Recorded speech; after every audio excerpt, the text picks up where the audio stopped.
이어서 이제 아까 그 진행 순서 중에서 제일 마지막에 거래소에 이제 코인을 상장해야지만 이 ICO가 정상적이 되는 거죠. 거래소에 코인을 상장하지 않으면 이건 스캠이잖아요. 그죠? 아니, 팔 수가 있어야지만 내가 이 투자한 거에 대해서 거래를 할 거 아니야. 내가 투자를 해서 코인을 받았어. 근데 그걸 팔지를 못해. 그게 사기잖아요, 그게. 그렇죠? 이 ICO의 목적은요, 결국은 코인을 상장하는 게 ICO의 목적이죠. 그래서 그거를 현금화 시킬 수 있는 게 그 투자자들한테 대한 최소한의 예의가 되겠죠. 자, 그러면은 그런 이제 거래소 코인을 상장하는 방법, 상장 기준에 대해서 같이 알아보겠습니다. 거래소에, 암호화폐 거래소에 상장을 하는 상장 기준이 있나? 네? 기준은요, 없어요. 특별한 기준, 이걸 이렇게 하자라고 하는 법도 없고 기준도 없어요. 그래서 각 거래소마다 자신들이 정해놓은 기준으로 그 기준에 부합하면은 상장을 해줘요.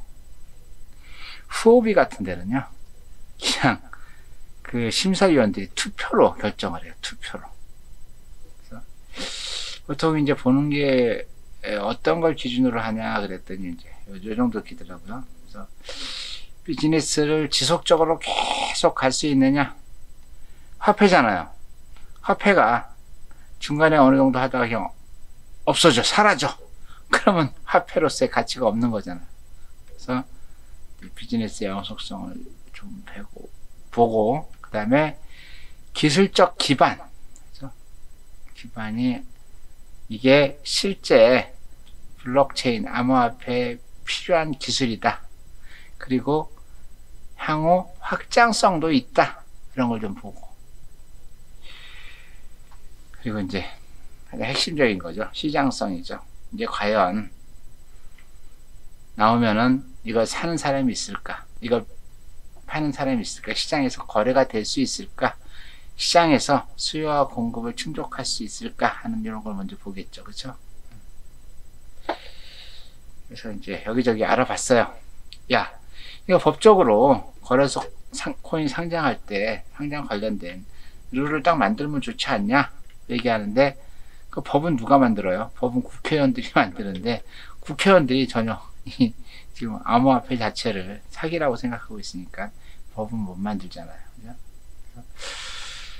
그러다 보니까 이제 각자 거래소에서 자기 나름대로 상장 기준을 만들어서 하는데 상장 기준이 없는 이유를 봤더니 상장 기준을 만들어 놓게 되잖아요. 상장 기준을 만들어 놓게 되면은 정말 스캠이 역으로 상장만을 목적으로 하는 코인이 대량 생산되는 것 때문에 기준을 안 만든대요. 참 아이러니하죠. 우리나라 사람들 그거 되게 잘해요. 토익, 토플 만점 받는 법. 미국에서는 절대 이런 강의는 없대요. 우리나라만 있대요. 그래서 미국 사람이 토익 점수 만점 받으려고 한국에 와서 학원 다닌다고 하더라고. 말이 안 되는 얘기죠. 그렇죠? 그리고 이제 암호화폐를 많이 상장한 거래소가 돈을 많이 벌겠죠. 그렇죠? 그러다 보니까 이런 이유 때문에 상장 기준이 없다고 하더라고요. 각자 자기네들이 상장 기준을 만들어 놓고 상장을 하고 있어요. 그러면은 우리나라의 대표 거래소의 상장 기준을 같이 한번 보겠습니다. 제일 먼저 업비트. 업비트 보면요,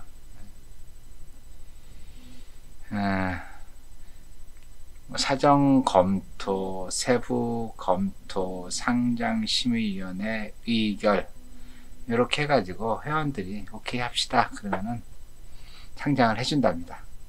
그래서 관련된 거 이렇게 체크리스트를 가지고 사람들이 체크를 한대. 이렇게 프로젝트가 법인이 실체가 적법하게 존재하거나 디지털 자산을 개발 위한 커뮤니티 활성화되어 있다.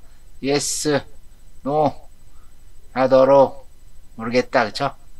그 다음에 1번에서 프로젝트를 주도하는 법인 혹은 재단이 있는 경우 블록체인 관련 개발 역량을 자체적으로 보유하였거나 역량이 있는 업체와 파트너십을 통해 기술적인 역량을 직간접적으로 보유했다. 기술적으로 백그라운드가 있냐 물어보는 거죠. 그리고 표절이나 사기 등 평판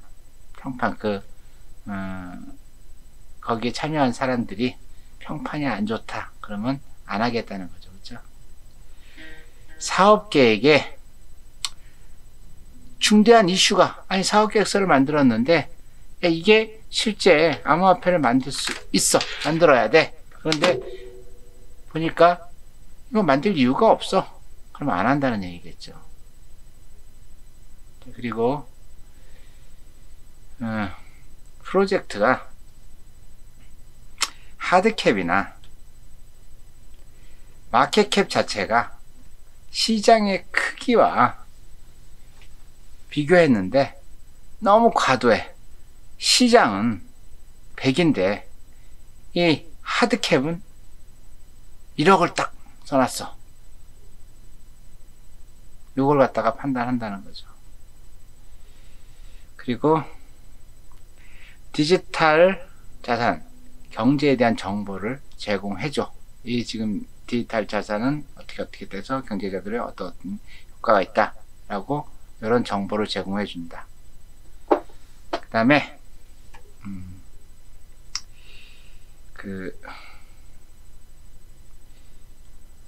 데모라든가 프로토타입입니다. C제품, MVP는 C제품이에요. C제품, 알파, 베타 등 사전 모델을 구축하여 테스트를 했는지 이런 거, 구체적인 일정 계획을 제시하는지 이런 것들을 보고 이걸로 평가를 해서 야, 우리 거래소는 상장합시다. 상장하지 맙시다. 이거 결정을 한다는 얘기죠.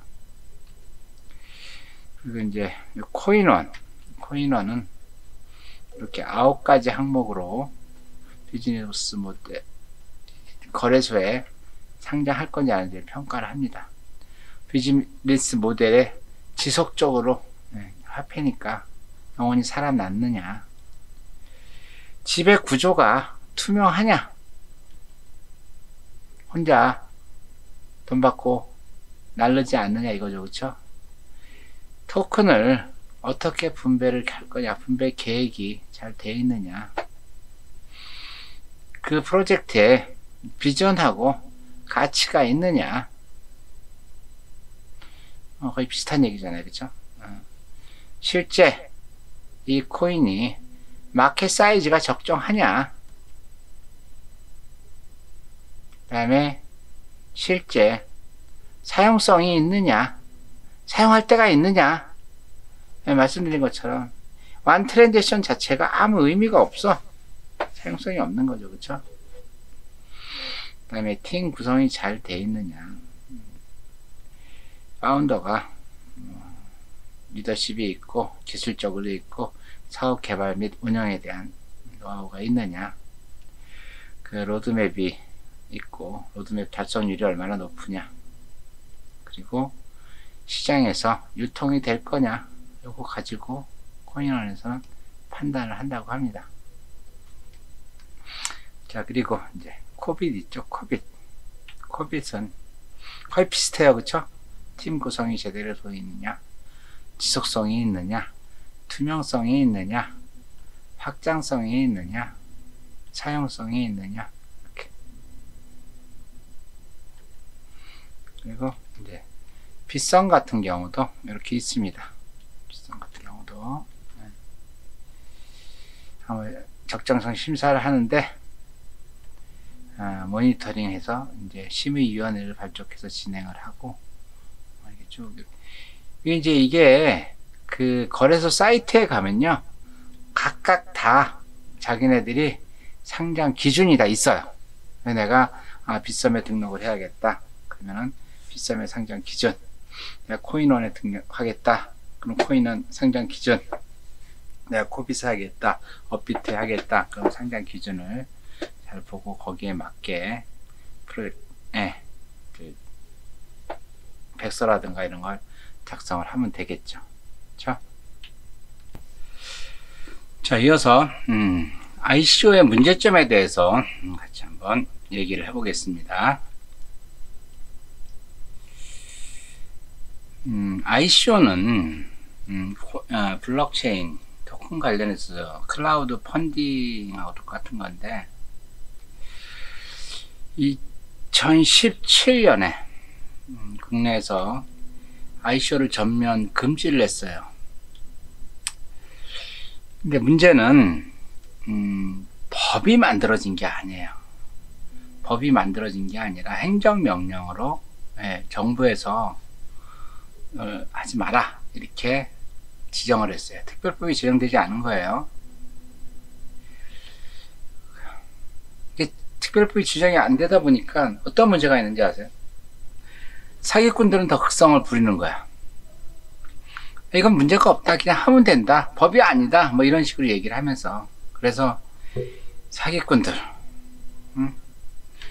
다단계 하시는 분들, 그리고 유사수 신행이라고 아시죠?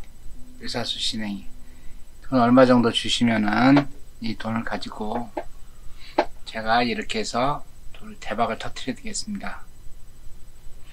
다 불법이죠. 다단계도 불법이고 유사수 신행에도 불법이고, 이런 문제가 굉장히 많이 발생을 해요.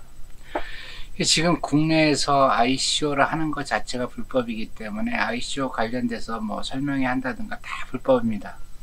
말씀드린 것처럼 ICO를 하기 위해서는 ICO가 허가된 국가에서 법인을 설립하고 거기서 ICO를 진행을 해야 돼요.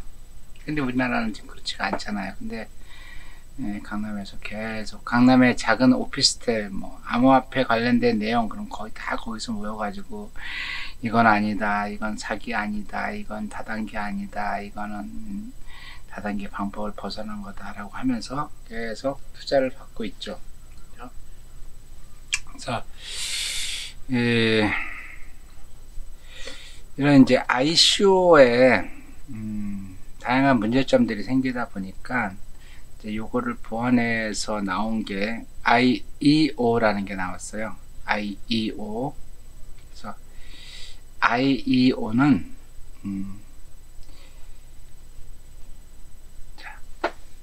그 익스체인지 오퍼링이에요. 익스체인지 오퍼링. 그래서 한국말로 하면은 초기 거래소 공개라고 얘기합니다. 거래소 공개.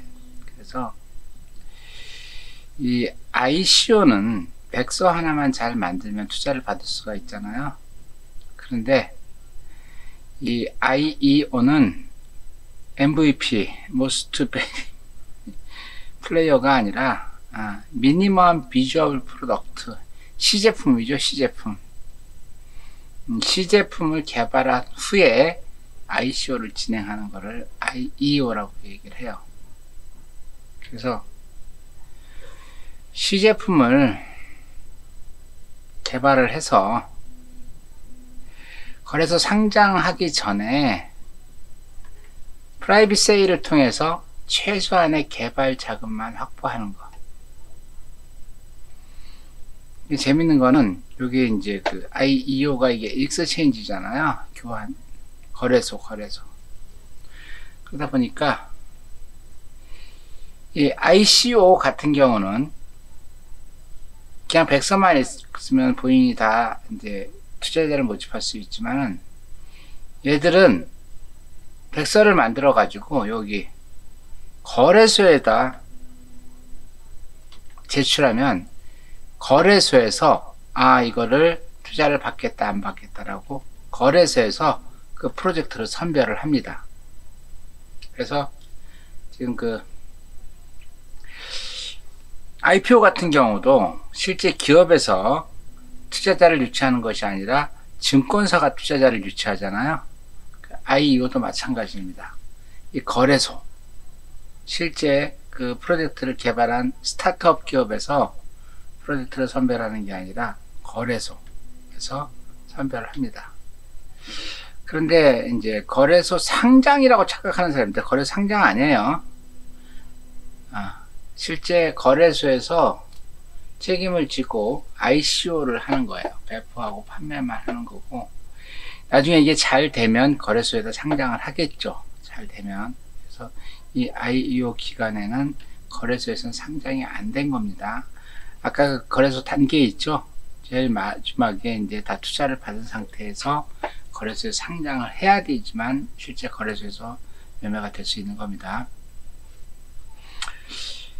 그 IEO는 특징이 뭐가 있냐면 해당 기업의 시제품을 어느 정도 완성시켜 필요한 기술과 인력을 보유하고 있음을 입증이 되는 거죠. 그렇죠?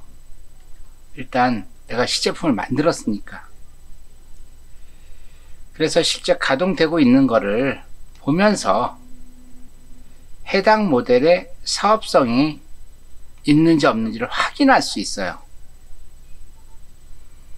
그러면서 토큰을 갖다가 토큰 투자를 받고 배포하는 걸 갖다 누가 한다? 거래소에서 한다. 거래소. 그래서 이 거래소가 이 프로젝트는 신뢰할 만하다 라고 하는 판단을 해야 돼요. 그래서 거래소에서 그 프로젝트에 대해서 신중하게 검토를 한 다음에 이게 될 만하다 라고 하면은 실제 IEO를 진행하는 거죠. 그 IEO의 장점은 사업자, 스타트업 기업이죠. 스타트업 기업은 일단 자기들이 홍보를 안 해도 돼. IPO 했을 때 증권사가 그 기업 공개를 홍보하듯이 누가 한다고? 이 거래소에서 홍보를 하기 때문에 홍보 관련 내용들이 사업자는 부담이 굉장히 적어요. 그리고 투자자들은 프로젝트에 대한 신뢰도가 상대적으로 높죠. 일단 스타트 기업의 백서도 볼 수 있고, 그 다음에 거래소에서 이거에 대해서 일단 인정을 하는 거잖아요. 그리고 여기에 내가 투자를 했어, 투자자가. 근데 나중에 사기야. 그러면은 이 투자자가 거래소를 상대로 소송을 걸어요. 그러니까 자기가 피해받은 금액 일부를 보상받을 수가 있어요. 거래소가 살아있다면, 거래소도 같이 망하면 어떻게 할 수 없는 거고. 그래서 투자자는 신뢰도가 높고 문제 발생했을 때 거래소에 대해서 소송을 걸 수 있으니까 이중 안전 장치가 있는 거죠. 근데 그러면 거래소는 왜 그걸 하느냐? 거래소는 토큰을 배포하게 되면 관련된 수수료에 대해서 수익이 발생하죠. 그렇죠? 그리고 이 ICO 덕분에, 이 IEO 덕분에 신규 회원들을 유치할 수가 있겠죠. 신규 회원들. 그리고 IEO가 종료가 돼서 해당 코인이 성공적으로 런칭이 될 경우, 상장이 됐을 경우 거래소에 암호화폐가 상당히 많이 되면 거래소 브랜드가 높아지겠죠. 그래서 옥 먹고 알 먹고 뭐 가재 잡고 고랑 치고 뭐 이런 거 있잖아요. 그렇죠? 이 셋이 다 좋은 거예요. 사업자도 좋고 투자자도 좋고 거래소도 좋고. 그리고 우리 일반인들도 투자자겠죠. SKY 그 인증, 자기 인증을 안 해도 되고 거래소에 가가지고 그죠? 만 받으면 되니까 스캠 논란을 피할 수 있고, 거래소 플랫폼을 이용하다 보니까 우리가 고민이 되는 다단계나 유사수신 행위를 막을 수가 있겠죠. 그렇죠? 그리고 그 거래소에서 잘 되면 그 거래소에서 상장할 가능성이 매우 높겠죠. 이게 이제 IEO의 장점. 그 다음에 IEO의 단점은 IEO에 참여하는 사람들이 대부분 주식 투자 하시는 분들 알겠지만은 목표가 3%예요. 3%, 5% 차익만 남기고 그냥 던져버려. 이거를 그 토큰을 찾는 사람들이 많아야 되는데 다들 버려. 그러면은 가격이 막 폭락을 하겠죠. 그렇죠? 그래서 가격 방어하기 힘들고. 그래서 IEO에 참여한 그 팀들은 이 가격 방어하기 위해서 돈을 많이 써야 돼요. 누가 팔았다 그럼 그걸 다시 사고, 누가 팔았다 그럼 그걸 다시 사야 되고. 그리고 이제 백서 부분에 자금 운용에 대한 것들은 사실 의미가 없잖아요. 그죠? 네, 여기 거래소에서 자금을 관리하니까. 그러다 보니까 투명성이 저하될 수가 있고, 가장 큰 문제가 뭐냐면 거래소와 프로젝트 간에 유착이 되게 되면은 굉장히 많은 피해자들이 나타날 수가 있겠죠. 정말 건실한 거래소가 아니야. 근데 이 거래소 자체도 같이 사기를 치려고 작정을 했어. 이런 거래소 같은 경우는 터지면 굉장히 크게 터지겠죠. 그렇죠? 그런 단점이 있습니다.